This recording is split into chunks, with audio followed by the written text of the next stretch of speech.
Okay, welcome back to Breaking Down Breaking Bad, my weekly review of Breaking Bad's episodes, and wow.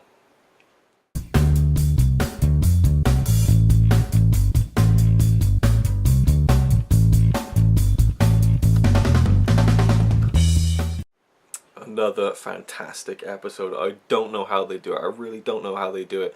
It's insane. It really is insane.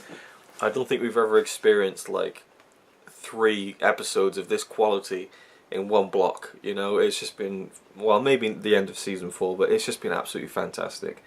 And yeah, so I'm just going to crack right into it and start talking about my thoughts on the episode. The cold open is Todd and his uncle Jack, and one of his kind of henchmen, I guess.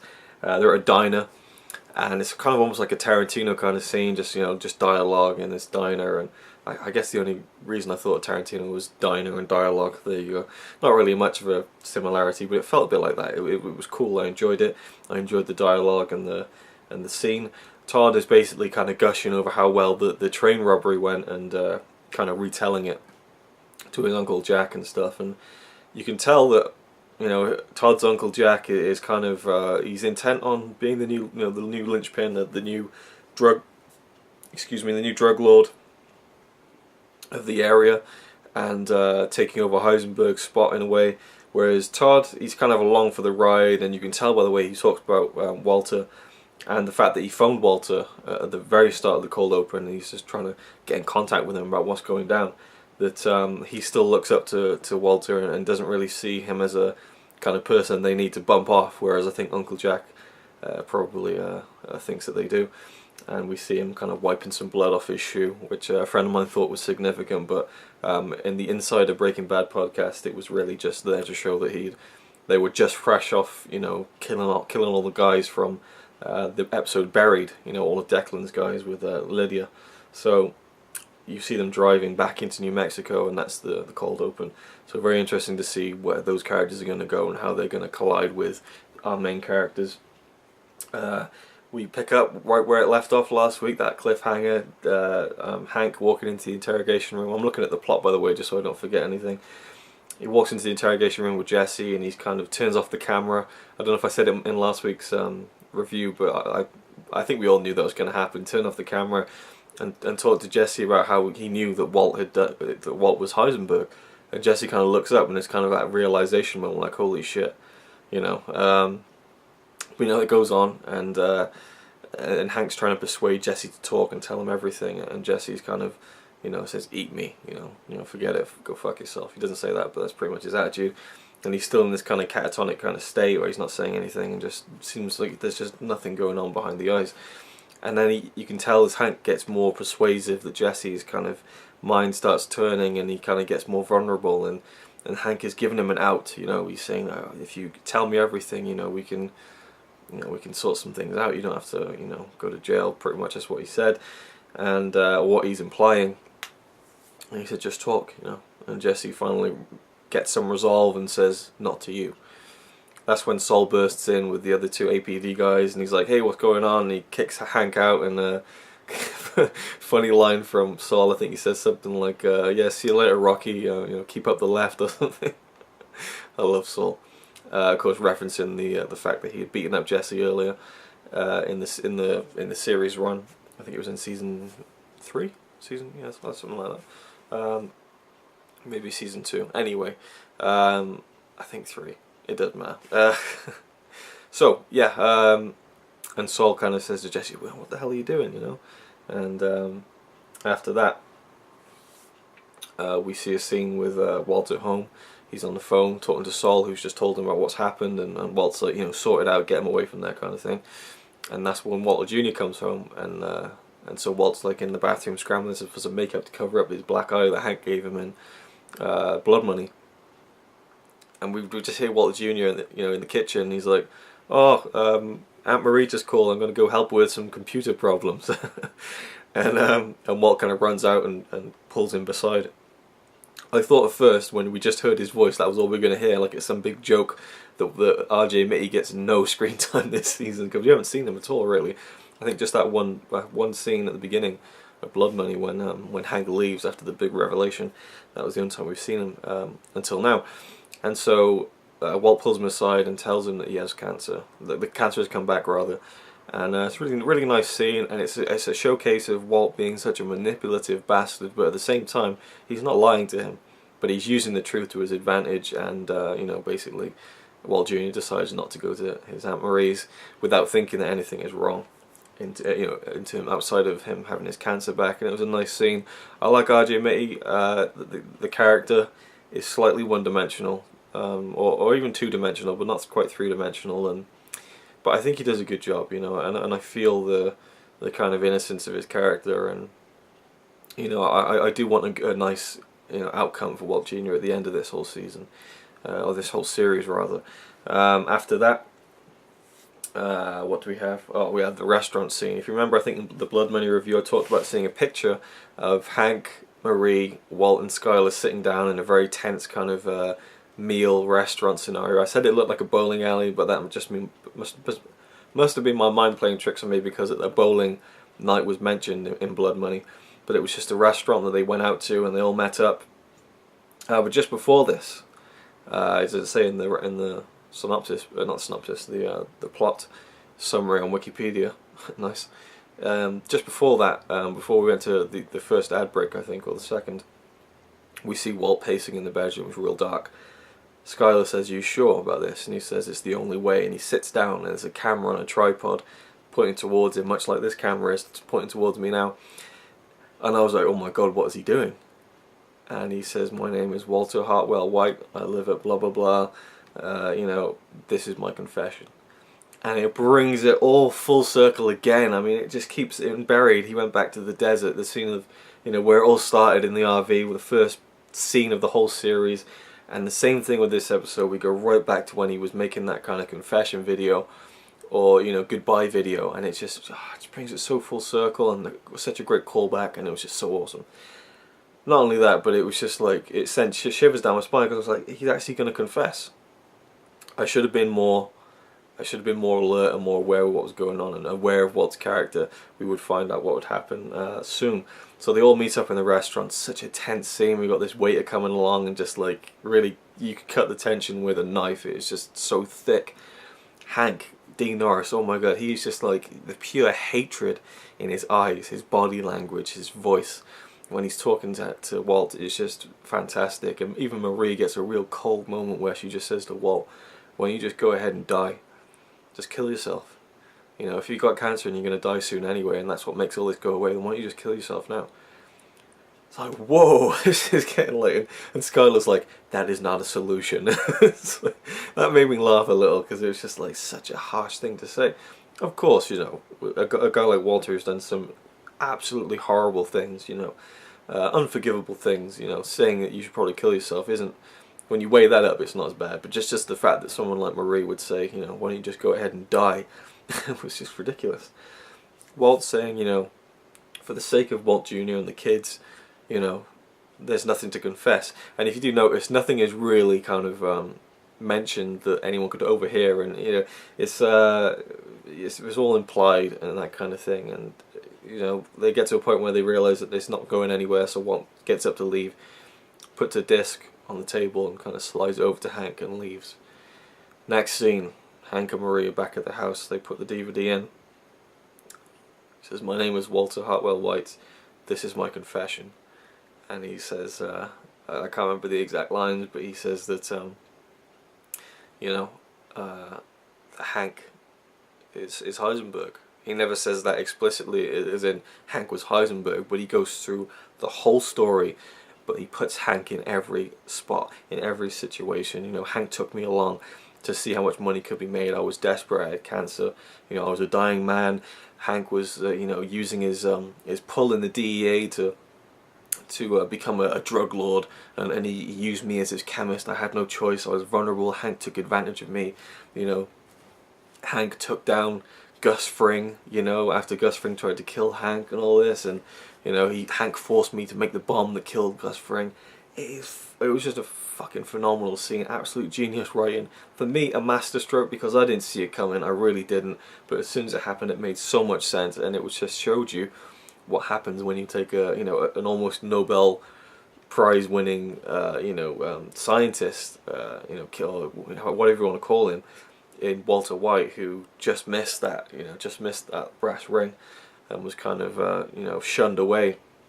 Where you take a guy as highly intelligent as that and you apply it to crime, he's almost unstoppable. I mean, it was just such a masterstroke, As I said again, I've used that word twice now, and the look on Dean Norris's face, Hank, and Betsy Brandt Marie, they played it so well. They're just standing there looking stunned, and this fantastic monologue that Bryan Cranston gives, and it was done in one take. So it's just brilliant, absolutely amazing acting by Bryan Cranston, because he's acting someone who's acting. It's such a tough thing to wrap your head around, but it's amazing. It's such a fantastic standout scene in the whole series for me. Oh, I just loved it. It was brilliant.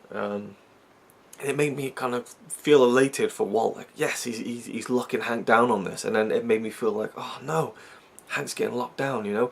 That is the sign of just fantastic writing, because I care about Walt and I care about Hank. I care about, well, I guess I care about Walt more because we're more invested in him. He's the main character, but at this point he really is the antagonist. We shouldn't be rooting for him, but a lot of us still are, and I think that's to do with the fact that deep down, we still want him to get away with it, because otherwise we've all been for nothing. And he started off with noble intentions, but his ego got in the way.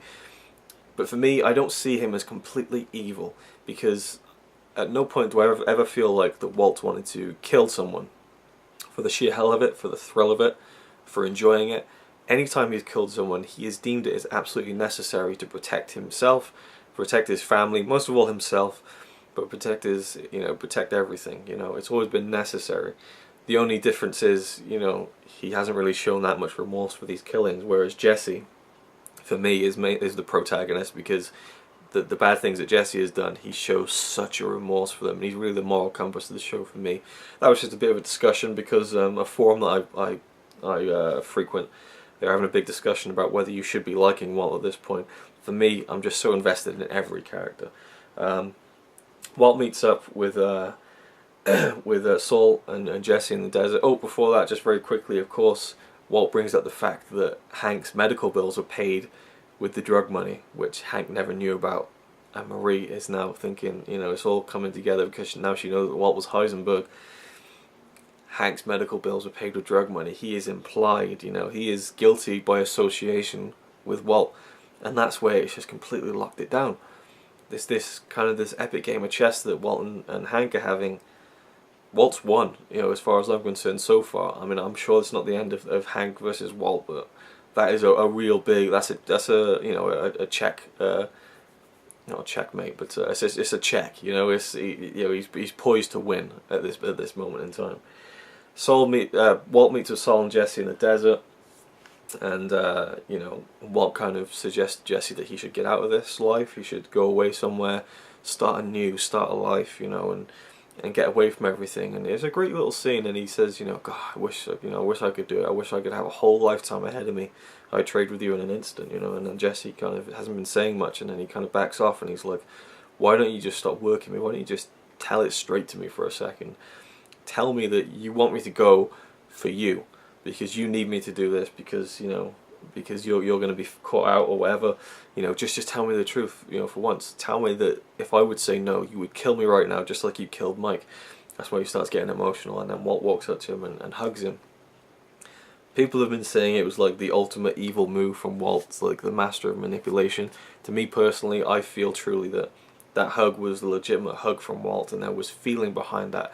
Walt cares for Jesse, he really does, but the hug does work in his favour, and it does tide Jesse over and convince him to go.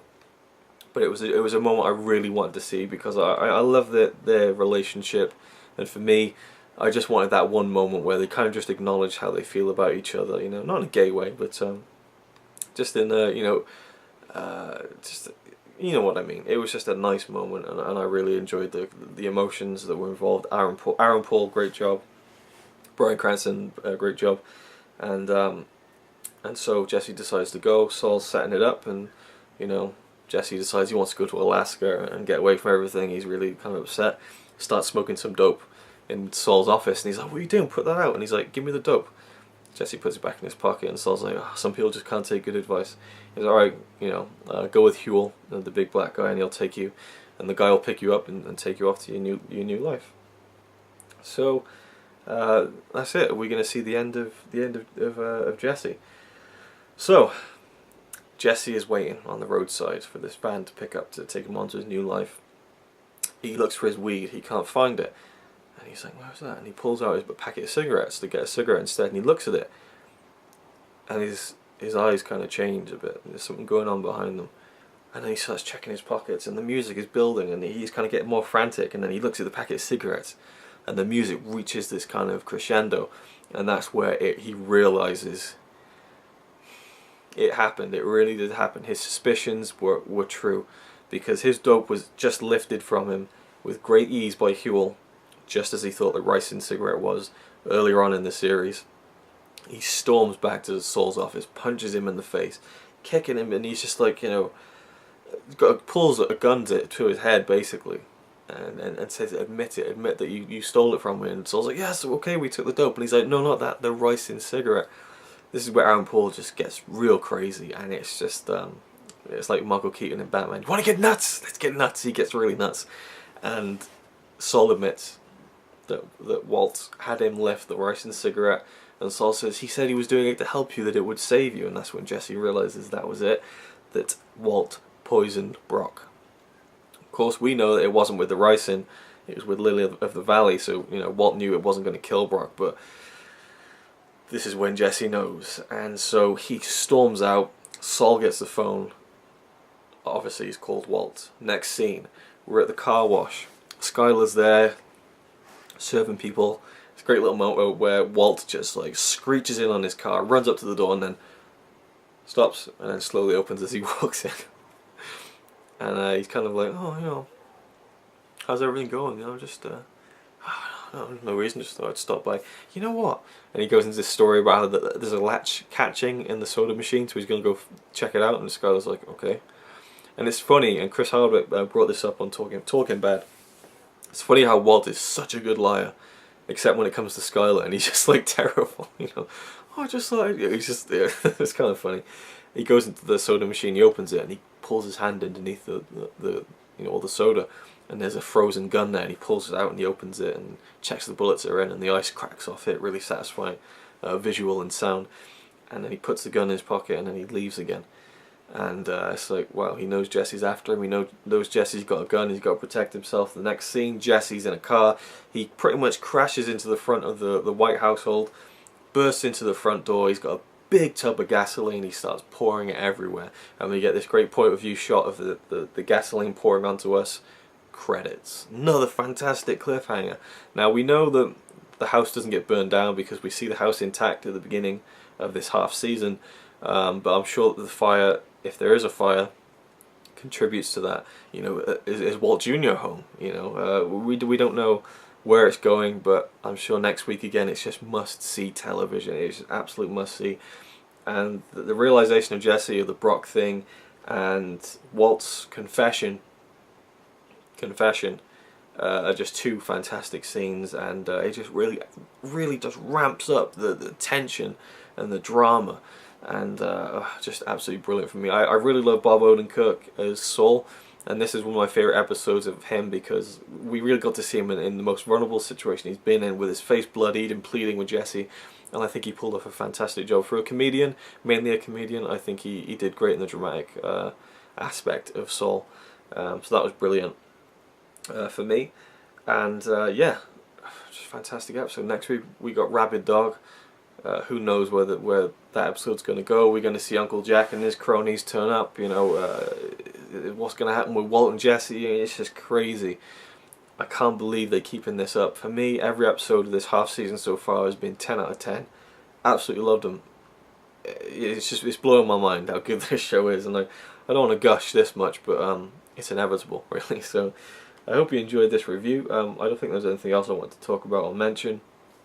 I have a nagging feeling that there is, but yeah, that's about it. I think fantastic episode of a fantastic season so far.